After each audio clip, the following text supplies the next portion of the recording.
dilakukan oleh JPU KPK tadi. Makanya kami mendengar dakwaan dan kita semua menyimak dengan baik. Tapi kami menemukan banyak sekali persoalan. Salah satu yang paling sederhana adalah sebagaimana keberatan kecil yang tadi kami sampaikan. Ternyata benar dakwaan tersebut tidak disusun dengan ekstra hati-hati. Salah satu pasal yang paling penting yang didakwakan pada dakwaan ke-1 ternyata salah menggunakan undang-undang. Seharusnya menggunakan pasal 65 KUHP, tapi yang ditulis di dakwaan adalah pasal 65 KUHP. Meskipun ini hanya satu huruf, tapi perbedaan pengaturannya sangat luar biasa. Pasal 65 KUHP yang ditulis di dakwaan sebenarnya adalah hak dari tersangka dan terdakwa untuk mengajukan saksi atau ahli yang meringankan. Dan justru pasal inilah yang kemarin dilanggar dan tidak dilaksanakan oleh KPK ketika kami, tim kuasa hukum pada saat proses penyidikan, itu mengajukan ahli yang meringankan. Jadi pasal itu diabaikan, tidak dilaksanakan demi mempercepat proses pelimpahan perkara. Nah sekarang justru pasal itu yang salah tulis begitu. Nah itu catatan kami tentu saja yang pertama.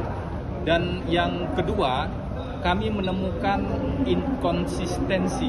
Jadi teman-teman semua, dalam perkara ini ada 3 dakwaan sebenarnya. 1, dakwaan terhadap Wahyu Setiawan dan Agustiani Tio, itu perkaranya digabung. Yang kedua, dakwaan terhadap Saiful Bahri. Dan yang ketiga, dakwaan terhadap Hasto Kristianto. Karena ini satu perkara, harusnya dakwaannya konsisten dan sama. Tetapi yang kami temukan ada perubahan. Jadi ada peristiwa di sekitar tanggal 17 Desember atau 19 Desember tahun 2019, itu yang berubah. Apakah itu sengaja atau tidak sengaja, yaitu terkait dengan sumber dana 400 juta. Pada dakwaan Wahyu Setiawan, ini dakwaan juga yang membuat lembaga yang sama ya, juga KPK yang sama. Pada dakwaan KPK untuk Wahyu Setiawan, 400 juta itu diberikan oleh Harun Masiku pada Saiful Bahri. Bunyi dakwaannya seperti itu. Sedangkan pada dakwaan tadi kita dengar itu diubah sedemikian rupa sehingga seolah-olah 400 juta itu berasal dari Pak Hasto. Bagaimana mungkin KPK yang sama, lembaga yang sama membuat 2 dakwaan dengan fakta uraian yang bertolak belakang? Apakah sedemikian rupa mengubah dakwaan hanya untuk menjerat Hasto Kristianto? Tentu itu yang menjadi pertanyaan kami. Karena ini kan satu perkara secara keseluruhan. Selain itu tentu saja banyak perbandingan dengan putusan yang sudah berkekuatan hukum tetap yang juga kami catat tadi. Contoh paling sederhana adalah ketika ada uraian dakwaan yang seolah-olah Pak Hasto memerintahkan Nur Hasan untuk menghubungi Harun Masiku untuk menenggelamkan handphone. Di fakta persidangan dan di keterangan Nur Hasan sendiri, tidak ada Pak Hasto memerintahkan hal tersebut. Justru di persidangan sebelumnya muncul yang datang adalah orang-orang berbadan tegap. Jadi bukan Pak Hasto yang menghubungi ataupun yang datang.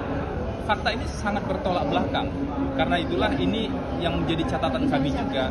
Apa sebenarnya maksud dibalik dakwaan itu sehingga sedemikian rupa memutarbalikkan fakta hukum yang sudah muncul di proses persidangan.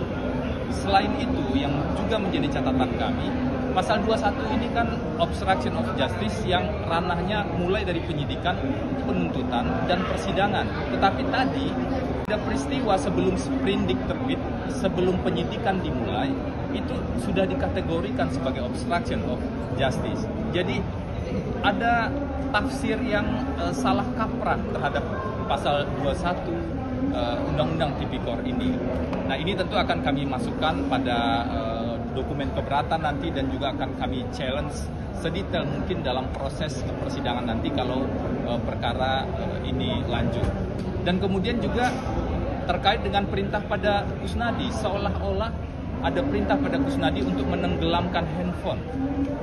Itu tidak ada. Kusnadi sudah mengatakan bahkan di sidang pra-peradilan yang baru-baru kemarin bahwa yang ditenggelamkan itu adalah proses melarung sebenarnya, dan itu hidup dalam tradisi di Indonesia sesuai dengan keyakinan masing-masing. Jadi tidak ada perintah penenggelaman handphone, apalagi kemudian tadi yang agak kontradiktif juga yang kami temukan catatannya adalah kesimpulan yang kami yakin itu adalah kesimpulan atau asumsi di dakwaan yang mengatakan handphone yang ditenggelamkan atau kemudian handphone yang dituduhkan ditenggelamkan tersebut berisi informasi tentang Harun Masiku.